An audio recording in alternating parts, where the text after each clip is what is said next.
सभी बच्चों को नमस्कार।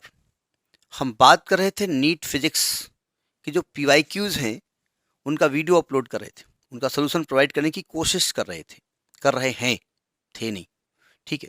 उसके तहत हम बात कर रहे हैं यूनिट्स एंड मेजरमेंट की। अगला क्वेश्चन बेसिक खिदमत है आपके सामने, देखिए और एंजॉय करिए। NEET physics PYQs topic units and measurement. देखिए ये क्वेश्चन पीएमटी 1990 का है। पहले क्वेश्चन को पढ़ते हैं, तब तक आप उसका पिक्चर देखिए, एक्सपीरियंस करिए, एंजॉय करिए उसको। How beautiful is the question.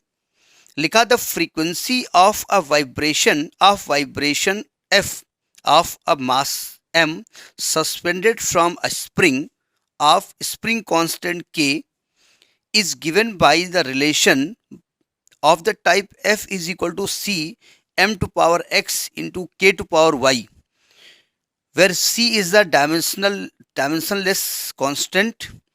The value of x and y you have to find. Question को ध्यान से देखिएगा। एक एक स्प्रिंग टंगी हुई है, सस्पेंड है, और उसमें कोई पार्टिकल बंधा हुआ है और वो वाइब्रेट कर रहा है ना, और उसका स्प्रिंग कांस्टेंट k है, और वो जो कि वाइब्रेट कर रहा है उसकी कुछ फ्रीक्वेंसी होगी। तो फ्रीक्वेंसी का जो रिलेशन दिया गया है, अब देखिए क्वेश्चन, वो दिया गया f is equal to C m to power x into K to power y। तो आपसे कह रहा है कि x और y की डायमेंशन निकालो। m बोला इन्होंने मास, और k बोला है स्प्रिंग कांस्टेंट। पहले तो स्प्रिंग कांस्टेंट के बारे में बात कर लेते हैं। देखिए हमने पढ़ा है कि जैसे ये स्प्रिंग है, मान लिया ऐसे हमने लटका दी है ना, तो जैसे स्प्रिंग की लंबाई को आप बढ़ाना चाहते हो, मतलब स्प्रिंग की लंबाई को आप बढ़ाना चाहते हो ऐसे, तो अगर स्प्रिंग की लंबाई को बढ़ाओगे, मतलब एक्स बढ़ाना चाहते हो या एल बढ़ाना चाहते हो, तो स्प्रिंग इस पर ऊपर की ओर एक रीस्टोरिंग फोर्स लगाती है ना। तो ये जो रीस्टोरिंग फोर्स वो डिपेंड करता है आपकी लंबाई में जो इंक्रीमेंट किया है। जितनी लंबाई बढ़ाओगे स्प्रिंग उतना ही एक अपोजिट फोर्स इस पर लगाएगी। तो जब एफ इज इक्वल टू करते हैं, चूंकि ये फोर्स अपोजिट लगता है इसलिए माइनस के एल लिखा जाता है। माइनस केवल ये इंडिकेट करता है कि ये रीस्टोरिंग फोर्स है, जो स्प्रिंग को जिधर खींच रहे हो उसके अपोजिट डायरेक्शन में लग रहा है, और के स्प्रिंग कांस्टेंट है, तो के की वैल्यू होगी एफ अपान एल, माइनस से कोई मतलब नहीं है। ये डायमेंशन आपकी स्प्रिंग कांस्टेंट की होगी, ठीक।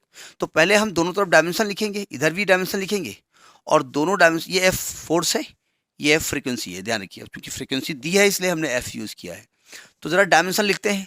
तो फ्रीक्वेंसी की डायमेंशन क्या होती है, टी इनवर्स। सी एक कांस्टेंट है, इसकी कोई डायमेंशन होगी नहीं।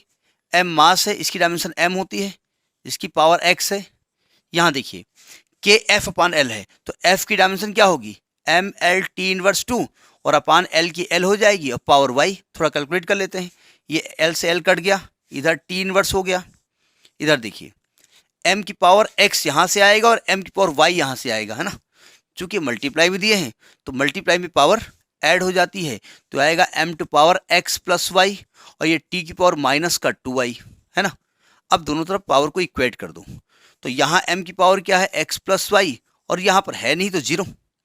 यहाँ t की पावर क्या है, -2y, और यहाँ -1 है, तो y की वैल्यू 1/2 हो गई, तो y निकल आया। और चूंकि यहाँ x की वैल्यू -y है, तो x -1/2 हो जाएगा। तो x -1/2 है और y 1/2 है। इसका ऑप्शन कौन सा सही है, 46 का, इसका डी ऑप्शन सही है। ये 1990 का क्वेश्चन है, इसका डी ऑप्शन सही है, ठीक है। इजी क्वेश्चन है, टफ नहीं है, इसको करिएगा। Enjoy this NEET questions PIQs next in the next video. Thank you.